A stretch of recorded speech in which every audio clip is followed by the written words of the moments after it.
Want affordable Spain without the crowds? These hidden gems give you peaceful retirement. When people think of moving to Spain, they imagine places like Barcelona or Madrid, vibrant cities, busy streets, tourists everywhere. But here's the truth. Those places are not where many long-term expats and retirees end up, because the real magic of Spain isn't always in the famous cities. It's in the quiet towns, coastal villages, and hidden regions where life feels slower, cheaper, and more peaceful. Places where rent is affordable, crowds are minimal, daily life feels calm, and the lifestyle is truly relaxing. Today, we're uncovering some of the best hidden places in Spain that are rent affordable, quiet, less touristy, perfect for expats and retirees. And by the end, you might completely change where you want to live. Alicante region, but not the tourist areas. Most people know Alicante, but fewer people explore the quieter towns nearby. Places like Altea offer a completely different experience. Whitewashed houses, sea views, narrow cobblestone streets. Life here feels calm, almost timeless. It's not as crowded as major coastal hotspots, and yet you still have access to beaches, restaurants, and essential services. For retirees, this balance is powerful. Asturias, Spain's hidden green paradise. In the north of Spain lies one of its best-kept secrets, Asturias. This region is completely different from the typical image of Spain. Instead of dry heat, you get green landscapes, cooler weather, and dramatic coastlines. Cities like Oviedo offer a relaxed pace of life, less tourism, lower cost of living, and a quieter environment. For retirees who prefer cooler climates, Asturias is often overlooked. Granada region, underrated gem. Granada is famous for its history, but outside the main tourist zones, there are smaller towns that offer peaceful living.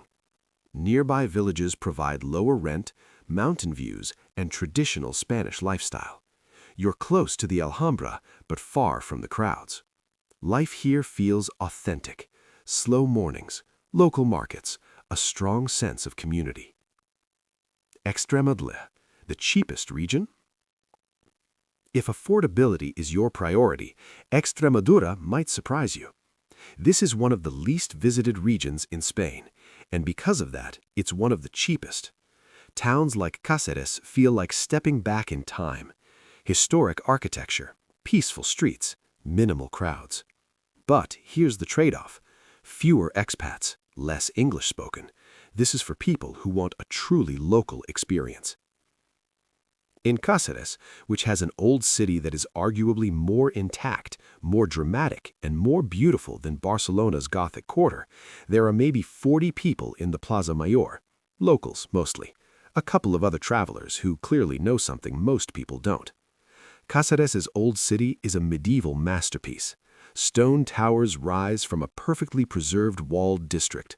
Storks, hundreds of them, nest on the battlements and cathedral towers, clattering their beaks in the evening light.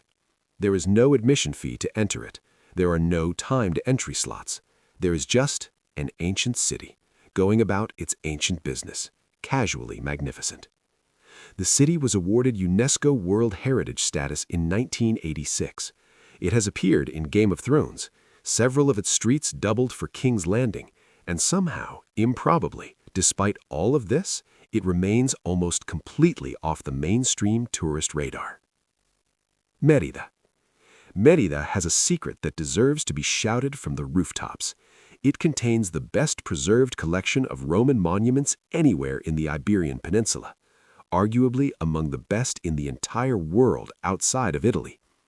Mérida is genuinely affordable.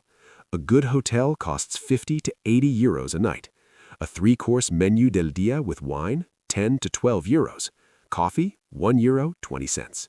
You can spend 3 days here and not spend more than 200 euros total, including accommodation. Trujillo, The Plaza Mayor of Trujillo is, in my entirely subjective opinion, one of the most beautiful squares in Spain.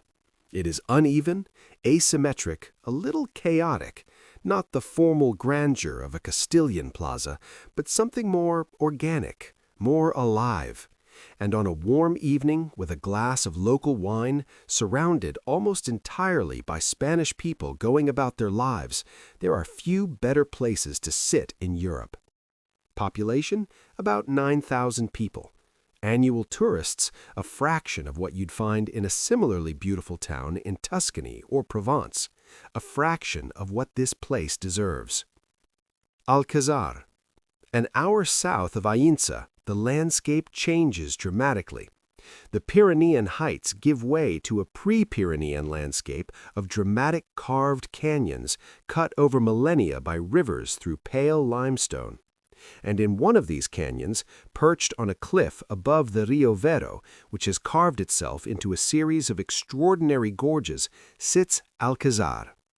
The village itself is a gem, a Moorish alleyway network crowned by a Romanesque collegiate church and castle, all balanced on a cliff edge above a canyon that looks like it was borrowed from the American Southwest.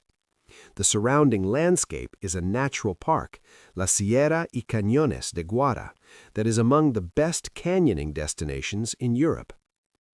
Ordesa y Monte Perdido. North of Aínsa, tucked against the French border, sits the Ordesa Valley, the centerpiece of Spain's oldest national park and, in my view, one of the most spectacular pieces of mountain scenery in Europe. A vast canyon carved by ancient glaciers, its walls rising vertically for 1,000 meters, streaked with waterfalls, forested at the base with beech and pine, topped with dramatic limestone peaks. Ordesa does get visitors, particularly in summer when car access to the valley floor is restricted to a bus system to manage numbers.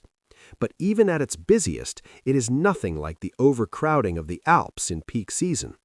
And if you walk more than an hour from the main valley floor path, the crowds dissolve entirely. Zaragoza. Most visitors to Aragon pass through Zaragoza on their way to somewhere else, which is a genuine mistake. Spain's fifth largest city sits on the Ebro River, has a basilica, the Basilica del Pilar, of jaw-dropping Baroque grandeur that is the most visited site in Aragon, and yet sits almost entirely off the international tourist radar. The tapas scene in Zaragoza is fierce and fabulous. The old quarter around El Tubo, the local name for the narrow streets in the historic center, is one of the great tapas crawl destinations in Spain. On a Friday evening, Zaragoza's old quarter is absolutely alive, full of locals, full of noise, full of the specific energy of a Spanish city that has not been softened or adjusted for tourist consumption. That is a rare and wonderful thing. Murcia and the Costa Cálida. Murcia is the least visited of Spain's Mediterranean regions. It has almost no presence in international travel media. It gets very few flights from outside Spain or Germany, and as a result, it has retained something precious, a Mediterranean coast and interior that still functions primarily for the people who live there, not the people who visit. Almost nobody mentions the Costa Cálida, which is extraordinary because the Costa Cálida, the warm coast of the region of Murcia, tucked between the Costa Blanca to the north and Andalusia to the south and west, is the most affordable and in many stretches the most genuinely unspoiled stretch of Mediterranean coastline left in Spain. Cuenca.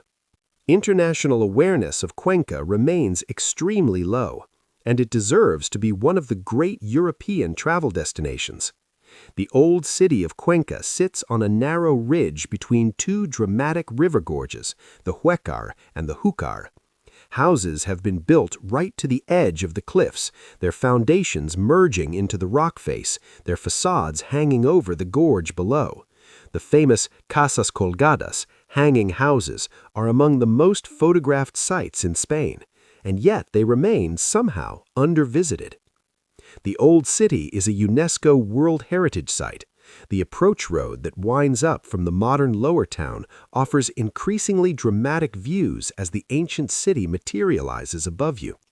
At the top, a cathedral, a labyrinth of medieval streets, and extraordinary views from the cliff edges down to the rivers far below.